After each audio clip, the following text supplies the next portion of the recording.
안녕하십니까. 녹색환경 포럼 회장 김시학입니다. 오늘 시간도 역시 오전에 일찍은 시간이 돼서 좀 송구스럽습니다.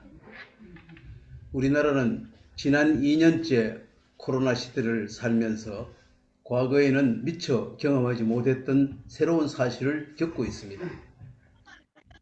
이제는 많은 시민들이 어느 정도 마음이 지쳐서인지 마땅히 사회적 공감대를 얻어야 하는 일에 대해서도 무관심한 편이 되어가고 있습니다.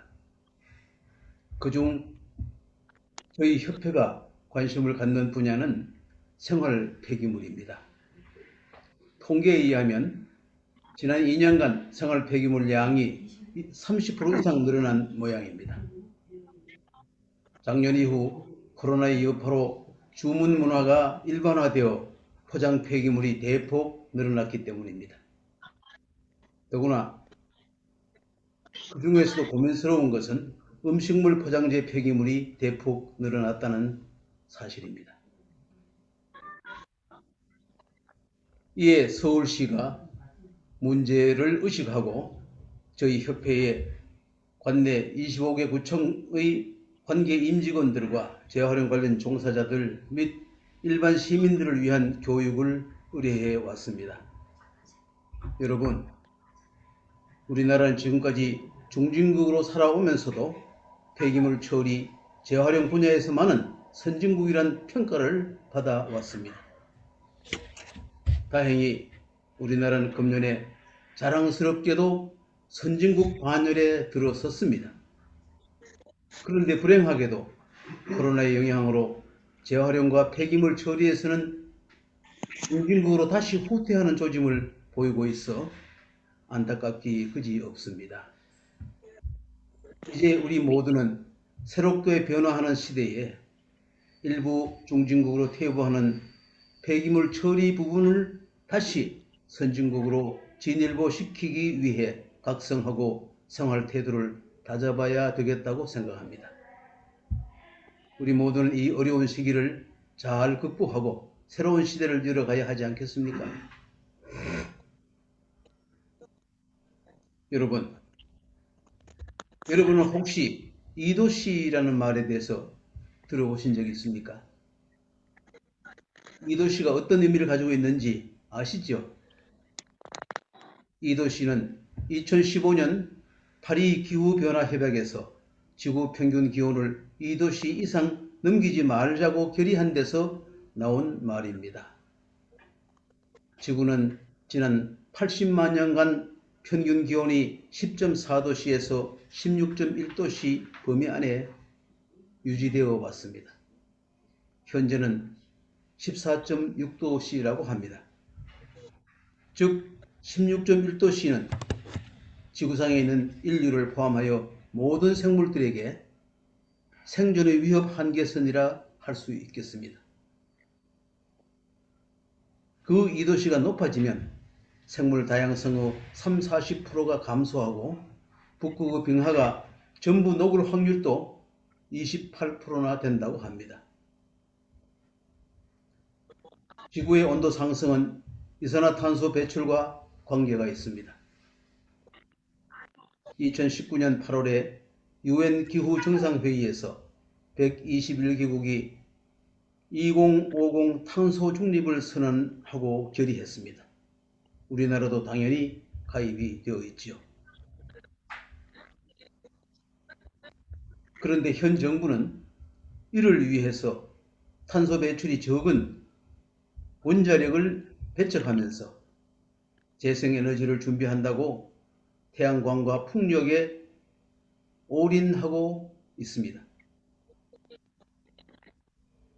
그런데 불행하게도 정치적으로 이용만 하여 많은 문제가 야기되고 있으므로 걱정이 많습니다. 며칠 전 KBS에서 탄소중립위원회 위원장님이 여러 가지 설명과 구상을 들어보았는데 참으로 현실성이 없는 그야말로 망상을 하고 있어 걱정이 태산입니다. 여러분, 온도 상승을 막는 핵심이 무엇입니까? 그것은 온실가스 감축입니다. 정부는 이에 대해서 그야말로 종합적인 청사진을 제시해야 합니다.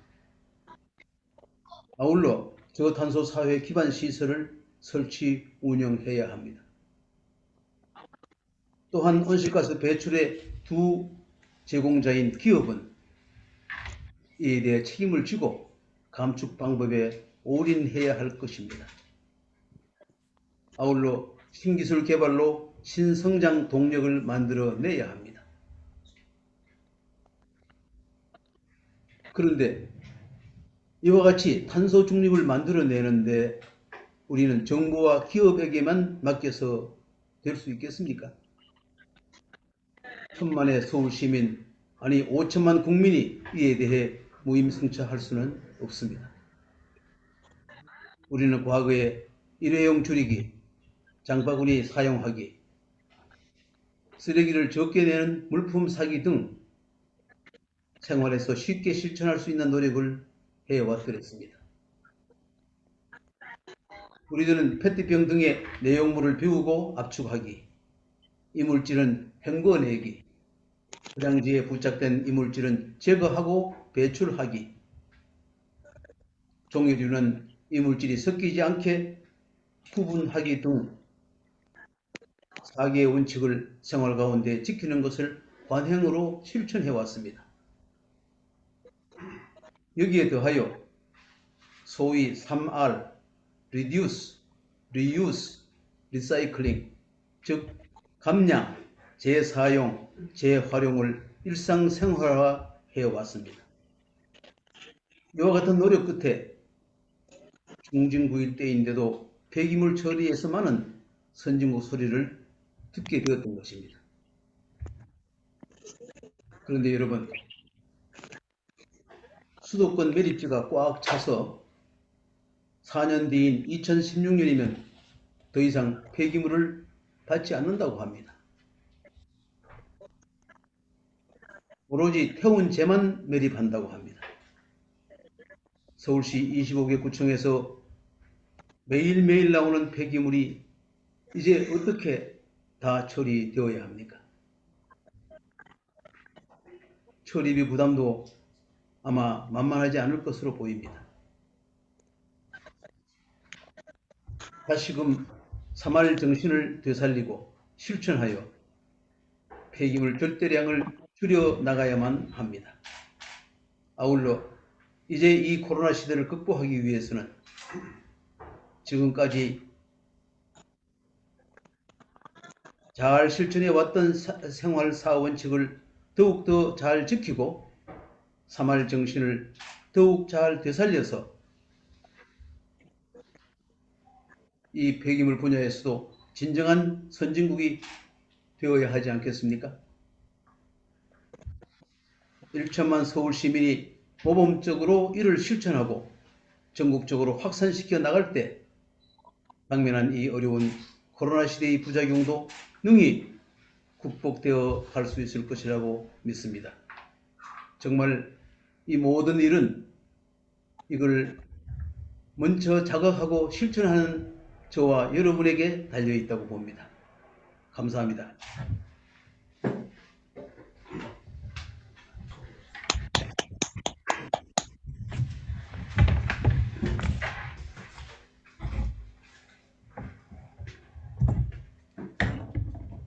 박수 보내주셔서 감사합니다. 네. 박수 소리가 참 멀리까지 들리네요. 네. 우리 김시학 회장님의 인사 말씀에 이어서 오늘 강사님이 이 자리에 와 계십니다. 류재건 강사님을 강사님의 강의 2강 계속해서 이어가겠습니다. 제가 화면을 공유하면은 그 화면이 이제 그 PPT가 네 보여질 거예요. 화면 공유하도록 하겠습니다.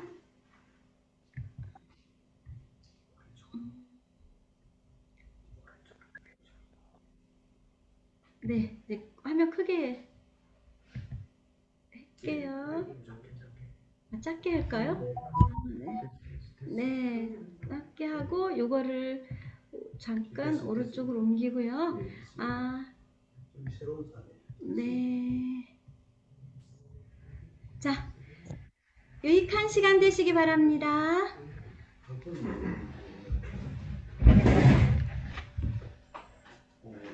네, 정말 반갑습니다. 오늘 영상 연수에 참여해주신 모든 분들께 진심으로 감사를 드립니다. 저희가 제1강을 지난번에 들어오지 않은 분이 또 많이 계셨고 처음 오신 분들도 계시기 때문에 잠깐 요약을 하고 그 다음에 제2강으로 연수를 시작하겠습니다. 지금 인류에 벌이는 재앙, 전조는 지난번에 기후변화, 클라이밋 체인지를 했습니다. 이것이 변화를 뛰어넘어서 클라이밋 크라이시스, 기후위기를 맞고 있는 지금 시대를 맞고 있기 때문에 그래서 이것은 폐플라스틱 이것이 탄소 배출의 주범이라고 이렇게 주목이 되고 있습니다. 그래서 중동의 눈, 미국의 텍사스에 올해는 한파 등이 우리에게 경고를 알려주는 신호이기도 했습니다. 그래서 무엇보다도 시급한 현실 문제의 해결 우선순위 또한 우리가 온실가스의 감축이라고 생각이 됩니다.